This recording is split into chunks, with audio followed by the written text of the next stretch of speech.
Hello welcome my friends and my dear student. मैं संतोष कुमार पटेल और आप देख रहे हैं टेक्नो प्लस स्टडी चैनल।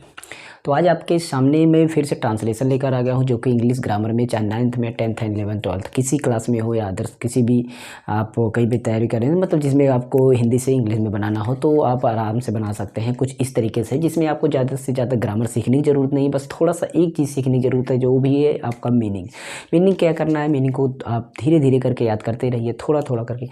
और मीनिंग कैसे याद कीजिए, इसकी भी वीडियो मैं बना चुका हूँ। आपको डिस्क्रिप्शन में लिंक मिलेगी, प्लेलिस्ट मिलेगी, जिसमें आपको इंग्लिश फॉर ऑल और स्पोकन इंग्लिश, जिसमें से हम बताएं कि मीनिंग को कैसे याद किया जाए, स्पेलिंग को कैसे याद किया जाए, स्पेलिंग को सही कैसे पढ़ा जाए, सारी चीज़ें बनाए हुए हैं। तो आपको मीनिंग याद कर लेना है। मीनिंग और याद करने का मैं एक बेसिक तरीका बताता हूँ। जैसे आप डेली काम करते हैं, डेली काम करने वाले में आप उन वाक्यों को, उन शब्दों को छाटिए जो आपको बार बार यूज हो रहे हैं। ऐसे शब्द आते होंगे जो आपका बार बार यूज होते होंगे, तो इसी तरीके से सब शब्दों, जो भी शब्द आपको मिलते जाए उसकी मीनिंग आप इंग्लिश में देखते जाइए। अगर इस तरीके से अगर आप देखेंगे मीनिंग तो आपको याद है, क्योंकि अगर आप जैसे आज बोले हैं, कुछ बोल रहे हैं और उसमें आपका हिंदी आ गया तो हिंदी का इंग्लिश नहीं पता, अगर आप उसको कहीं से ढूंढे और उसको देखें तो क्या होगा, वो याद हो जाता है, क्योंकि ढूंढने से जो चीज़ याद की जाती है वो याद हो जाती है। तो इस तरीके से याद कर लेंगे मीनिंग, तो हमें ये ट्रांसलेशन करने में कोई प्रॉब्लम नहीं कि ज़्यादा से ज़्यादा रूल नहीं पता रहेगा। तो फिर भी अगर आप टेंस सीखना चाहते हैं, स्पोकन इंग्लिश सीखना चाहते हैं, तो नीचे डिस्क्रिप्शन लिंक चेक कर सकते हैं। चलिए इस पर हम पॉइंट पर आते हैं। जैसे देखिए इसमें लिखा है क्या, जब मैं स्टेशन पर पहुंचा तो रेलगाड़ी छूटने ही वाली थी। अब इसमें एक रूल कहता है वाला था, वाली थी, वाला वाला, कुछ वाला शब्द उसके लिए कुछ रूल होता है, ठीक है। और जब मैं ऐसा पहुंचा तो ऐसा हुआ, जब मैं ऐसा हुआ तब ऐसा हुआ। तो इस तरीके के कुछ रूल भी होते हैं, लेकिन वो रूल को हम फॉलो नहीं करते, सीधा पॉइंट पर चलते हैं कि वाला आएगा तब हमें क्या करना होगा और कैसे क्या क्या चीज़ें होंगी, वो सारी चीज़ें हम बताएंगे, ठीक है। वैसे तो वाला शब्द आता है, ऐसा वाला था, वैसा वाला था, तो वाला के लिए अबाउट टू यूज करेंगे। क्या यूज करेंगे? About to. ध्यान रखना, अबाउट टू यूज करेंगे वाला के लिए। चलिए हम इसमें देखते हैं। जब मैं स्टेशन पहुंचा, तो बात आपको यहाँ से इतना तो पता ही चल रहा ही होगा कि जब, क्या बात बोलने में देखिए, जब मतलब जब मैं स्टेशन पहुंचा, मैं स्टेशन पहुंचा। अब अलग अलग आपको शब्द भी इसमें पता चल रहा होगा। देखिए जब, जब अलग लग रहा है कि नहीं, जब मैं स्टेशन पहुंचा, देखिए इतने शब्द अकेले अकेले है ना, तो इसी तरीके से हमें ट्रांसलेट करना है जब। अब जब का हम क्या लिखेंगे? वेन। क्या लिखेंगे? वेन, ठीक है, वेन। उसके बाद मैं का क्या हो जाएगा? आई हमेशा कैपिटल लेटर में, मैं हो गया, जब मैं हो गया। फिर क्या हुआ? पहुंचा। क्या हुआ? पहुंचा, तो आई, ठीक है, आई पहुंचा। जब पहुंचा है तो उसके लिए आप रीचेड यूज करें। कहीं पर भी पहुंचा हो तो रीचेड यूज करिए। उसको आप किसी रूप में यूज कर सकते हैं, वो आप समझ सकते हैं, सेकंड फॉर्म, थर्ड फॉर्म, कोई भी हो, रीचेड आप लिख दीजिएगा। तो रीच्ड, ठीक, व्हेन आई रीच्ड, ये हो गया इतना, ठीक है। व्हेन आई रीच्ड, पहुंचा, जब मैं पहुंचा। किसी वाक्य को जब पकड़ें तो आप पहले कर्ता को लेंगे और पीछे से उसको पकड़ने की कोशिश करें। जैसे जब, तो ये अकेले शब्द है। मैं पहुंचा स्टेशन, मैं पहुंचा स्टेशन, तो स्टेशन का हम लिखेंगे I reached the station, the station. अब द का यूज कहाँ पर होता है, क्यों होता है, ये आप देखेंगे हमारे आर्टिकल का वीडियो पड़ा हुआ है, 2-3 वीडियो एकदम बेसिक से पड़ा हुआ है। आर्टिकल आप यूज करना सीख जाएंगे कि द का यूज, ए का यूज, ए को आ क्यों बोलते हैं, ए क्यों बोलते हैं, एन बोलते हैं, एन बोलते हैं, अन बोलते हैं, क्या बोलते हैं, ये सारी कन्फ्यूजन दूर होगी। सभी जगह चेंज है। और दा को दी क्यों बोलते हैं, दा भी बोलते हैं। इस तरीके जो भी प्रॉब्लम है उन वीडियो में जरूर मिलेगी। नीचे डिस्क्रिप्शन है, स्पोकन फॉर इंग्लिश जरूर चेक करिएगा। When I reached the station, when I reached the station. अब आप ये देखिए कि यहाँ पर आपका तो पहुँचा, तो से यहाँ लग हो रहा है, तो यहाँ पर आप कॉमा का यूज कर दीजिए, ठीक। रुक गए हमने इस वाक्य को। तो रेलगाड़ी छूटने ही वाली थी, मैंने वाला के लिए बोला अबाउट टू, तो रेलगाड़ी छूटने ही वाली थी, ठीक है। तो मतलब नहीं है, रेलगाड़ी मतलब द ट्रेन, ठीक है, द ट्रेन, द ट्रेन, ठीक है।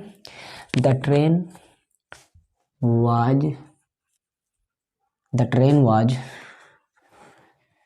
अबाउट टू, यहीं पर लगेगा, the train was about to leave, ठीक। ये रेलगाड़ी, रेलगाड़ी, ठीक है, थी वाली छूटने, इसी तरीके से back to back, back to back आएंगे। रेलगाड़ी थी वाली ही छूटने, तो का मतलब तो कामा यूज हो गया, खत्म हो गया। अब यहाँ पर देखिए, मैं दौड़कर प्लेटफार्म पर पहुँचा, मैं दौड़कर प्लेटफार्म पर पहुँचा, ठीक है। तो मैं दौड़कर प्लेटफार्म, मैं पहुँचा क्या, गया लिखा है, तो मैं गया दौड़कर कहाँ, प्लेटफार्म पर। बात यही तो हुई, दौड़कर, मैं इस तरह की बोल रहा था, मैं प्लेटफार्म पर दौड़कर गया, इस तरीके से भी हो सकता था। तो ये दौड़कर यहाँ पर भले लिखा है, लेकिन ये यूज यहाँ पर हो रहा है पीछे। एक बार दिमाग में सोचिए, आप इस तरीके से बोलते, मैं प्लेटफार्म पर दौड़कर गया, यही भी तो हो सकता था, कोई कन्फ्यूजन नहीं, वो भी एकदम सेंटेंस करेक्ट है। और ये है मैं दौड़कर प्लेटफार्म पर गया, तब भी वही बात है। तो ये दौड़कर जो है ना यहाँ पर है, क्योंकि ये क्रिया है। क्रिया क्या होती है, अधिक से अधिक वो पीछे हो जाती है, कर्म से बाद अंत में हो जाती है, तो ये क्रिया को। तो यहाँ पर हम देखेंगे, मैं दौड़कर प्लेटफार्म पर पहुँचा, मतलब मैं गया दौड़ करके कहाँ, प्लेटफार्म पर, ठीक है। अब हम मैं के लिए क्या लिखेंगे, आई, और दौड़ना के लिए हम क्या यूज करेंगे, रस माने दौड़ना, रसेड, तो दौड़कर हो गया, रसेड मतलब दौड़कर, रस मतलब दौड़ना, भागना, तो आई रसेड, ठीक है। कहाँ, हसेड, आई रसेड कहाँ पर, to the platform, platform, platform, ठीक, ये हो गया, हाँ हो गया। मैं दौड़कर प्लेटफार्म पहुंचा, ठीक, वहाँ पहुंचा ही था, बात इतनी अलग हो रही नहीं, वहाँ पहुंचा ही था कि अलग हो रही, तो पहले इतने को देखे, वहाँ पहुंचा ही था, मतलब जैसे ही वहाँ पर पहुंचा, तेजी से के साथ मैं जैसे ही पहुंचा, तो वही आपका यूज करना है। हार्डली, वैसे यहाँ पर और भी चीज़ें यूज कर सकते हैं कि जैसे पहुंचा ही था, मतलब जैसे ही, एज जैसे बोलते रहिए, जैसे ही पहुंचा वैसे ऐसा हुआ, तो वो भी यूज कर सकते हैं, ठीक है। तो एज हम यहाँ पर हार्डली भी यूज कर सकते हैं कि जैसे मैं पहुंचा, मतलब जैसे ऐसा हुआ, जैसे वैसा हुआ, जैसे मैं पहुंचा, इस तरीके से। तो हार्डली इतने का आपका हो गया, ठीक है। उसके बाद हार्डली पहुंचा ही था, hardly, hardly had I reached, मतलब हार्डली जैसे ही, मतलब पहुंचा, जैसे ही, जो ही, हैड आई रीचड, मैं पहुंचा, ठीक है, मैं पहुंचा, hardly I had I reached, ठीक है। रेलगाड़ी चल दी, अब यहाँ रेलगाड़ी चल दी, मतलब रेलगाड़ी वहाँ पर थी नहीं, रेलगाड़ी वहाँ पर थी नहीं। किसी चीज़ की अनुपस्थित और उपस्थित जब दर्शाई जाए, वहाँ पर हम देयर का यूज करते हैं, किसका, देयर का यूज करते हैं। तो यहाँ रेलगाड़ी चल दी, मतलब वो चल दी, वहाँ उपस्थित हो गई, हट गई, तो रीच्ड के बाद देयर,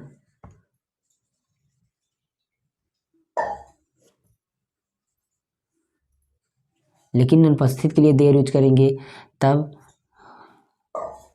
वहाँ के लिए भी यूज है, यहाँ पर वहाँ भी है, तब भी हम देयर यूज करेंगे। तो इसके अनुपस्थित मत दर्शाइए, क्योंकि रेलगाड़ी भी होगी वहाँ, तो छोड़िए वो, यहाँ वहाँ के लिए यूज करिए, क्योंकि हडली मतलब जैसे ही, हैड आई रीचड, मैं पहुँचा कहाँ, वहाँ, बैक टू बैक आए, ठीक। और उसके बाद व्हेन, तब क्या हुआ, व्हेन, ठीक है।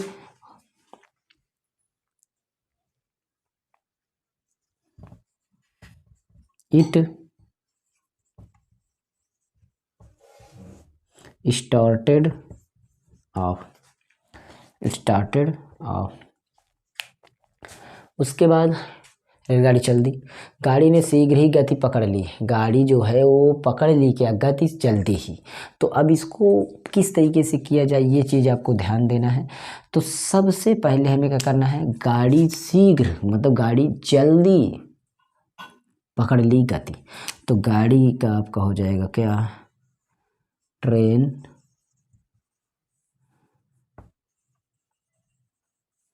ट्रेन सून मतलब गाड़ी जल्दी ही,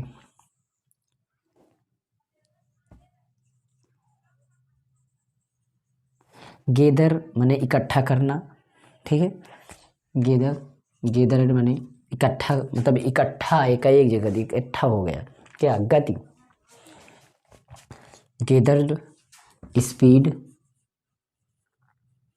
मतलब सभी जो थोड़ी थोड़ी स्पीड होती है, ऐसे ऐसे थोड़ी थोड़ी, तो गेदर हो गया मतलब इकट्ठा स्पीड बढ़ गई, धीरे धीरे क्या स्पीड पकड़ लिए का एक। तो इस तरीके से गेदर्ड स्पीड मतलब स्पीड पकड़ ली।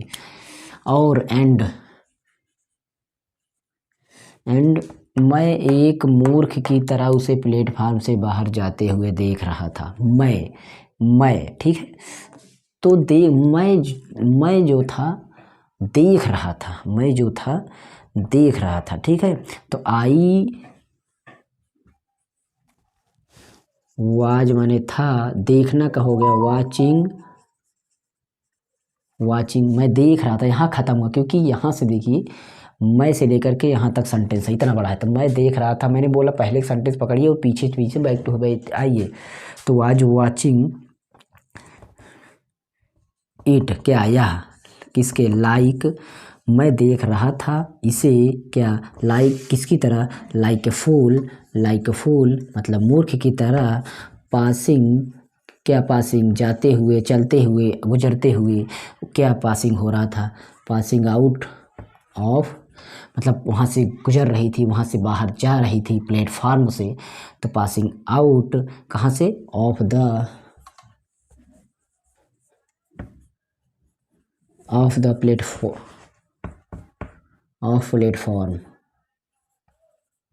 प्लेटफॉर्म, ये इस तरीके से इसका ट्रांसलेशन हो गया। मैं 2 लाइन ट्रांसलेशन करता हूँ, कमेंट बॉक्स में ज़रूर दे देना, मैं यहाँ पर देता हूँ, ध्यान से लिखिएगा।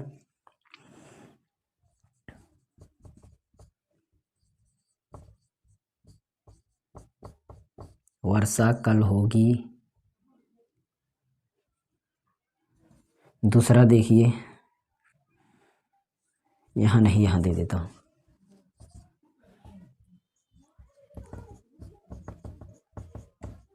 तुम अपने घर से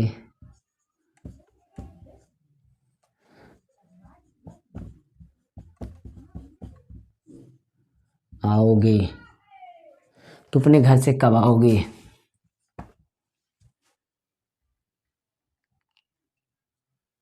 ठीक, इसका ट्रांसलेशन आप कमेंट बॉक्स में दे देना। और अगर ये अच्छा लगा हो तो लाइक शेयर कर देना। हो सके तो इसी तरीके ट्रांसलेशन हर हफ्ते में एक बार मैं कराता हूँ, आपके सामने कराता हूँ इस तरीके से ट्रांसलेट, जो कि आपके लिए 9th 10th 11th 12th किसी भी क्लास के लिए बहुत ज़रूरी होता है। तो आपको अगर इंग्लिश सीखना है तो नीचे जो डिस्क्रिप्शन में लिंक है ज़रूर देखिएगा, प्लेलिस्ट एक इंग्लिश फॉर ऑल की और स्पोकन इंग्लिश, ऐसी कोई वीडियो नहीं बनी होगी जो आपको ना मिले। टोटल, इट, कैन, कोड, पूरा मॉडल, एडलिरीज, और उसके बाद टेंस, उसके बाद आपका direct indirect, active passive, formation, transformation, जो भी चीज़ें होंगी सब बन चुकी हैं वीडियो, और साथ ही साथ आती भी रहेंगी। अगर आप ज्वाइन कर लेते हैं क्लास को और चलते रहते हैं तो हमारी आगे क्लासें से चलती रहेंगी। ओके, तो चलते हैं, फिर से मिलते हैं। और मेरे सेकंड चैनल को जरूर सब्सक्राइब, सेकंड चैनल नीचे डिस्क्रिप्शन में है, प्लीज़ ज़रूर चेक करिएगा एक बार। Okay, good luck, thanks for watching.